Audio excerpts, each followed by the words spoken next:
Det første spørgsmål, det går ud på, altså, hvad jeg lavede, inden jeg startede på PFFU. Der vil jeg sige, at jeg gik i skole, altså 9. klasse, hvor jeg ikke rigtig passede min skole. Og så tænkte jeg bare på at prøve noget nyt og komme her på PFFU. Altså, det var også fordi, jeg var ung, og jeg havde brug for nogle penge, hvis man kan sige det sådan, ikke? Og jeg havde hørt, at man får nogle penge hver 14. dag. Og så tænkte jeg, ja, men det skal jeg sgu prøve. Og så, ja, det andet spørgsmål, det er, hvordan jeg oplevede PFFU. Og der vil jeg sige, at i starten tænkte jeg, hvad fanden er det her for noget, ikke? Men efter 2-3 ugers tid, så begyndte jeg at tænke, at det er faktisk noget, jeg godt kan lide, og jeg bliver nødt til at passe det, ikke? Og ja, jeg tror nok, det er det eneste skole, jeg egentlig har passet fra start til slut. Og jeg passede faktisk mine tidspunkter at komme i skole på, og jeg stod op hver morgen, ikke? Der var nogle gange, hvor jeg ikke var her, ikke? Men så fik jeg et par advarsler fra kontoret af. Og ja, så havde jeg den bagtanke med, at hvad hvis jeg bliver smidt ud? Det gider jeg ikke have. Så blev jeg nødt til at komme i skole alligevel.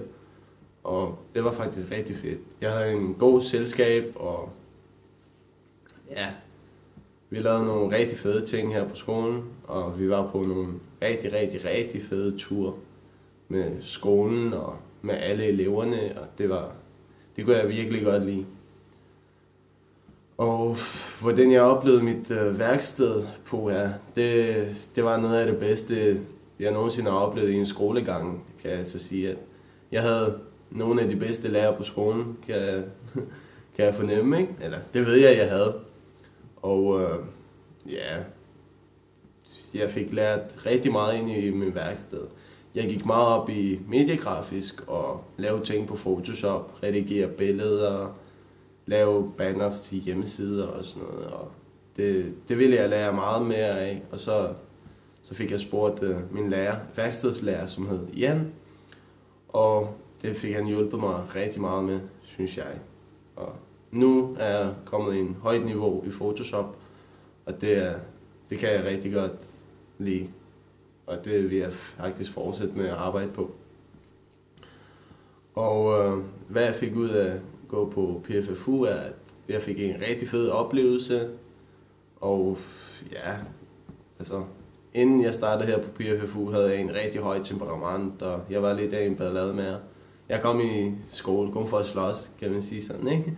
Og her på skolen har jeg lært at omgås med flere mennesker, og hvordan jeg egentlig tilpasser mig ind i samfundet. Det er rigtig godt for mig. Altså, for mig som person synes jeg, det er rigtig godt, at jeg er kommet så langt. Og hvad jeg laver nu? Jeg laver ikke særlig meget. Altså, jeg læste videre efter PFFU som datatekniker på TSC Lyngby, men det gik sgu ikke alligevel. Det var ikke lige de rette mennesker, jeg havde kommet over til, ikke? Og så tænkte jeg, det gider jeg ikke alligevel. Så må jeg finde på noget nyt.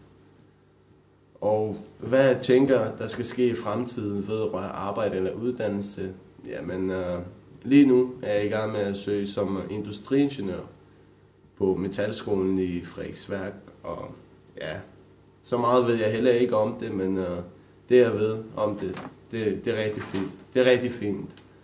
Og jeg håber på, at det kommer til at gå. Og jeg hedder Robert Nikolaj Teodorescu, og jeg er 19 år. Oprindeligt er jeg fra Rumænien, og jeg flyttede her til Danmark for omkring 8 år siden. Og det var bare det. Så ja.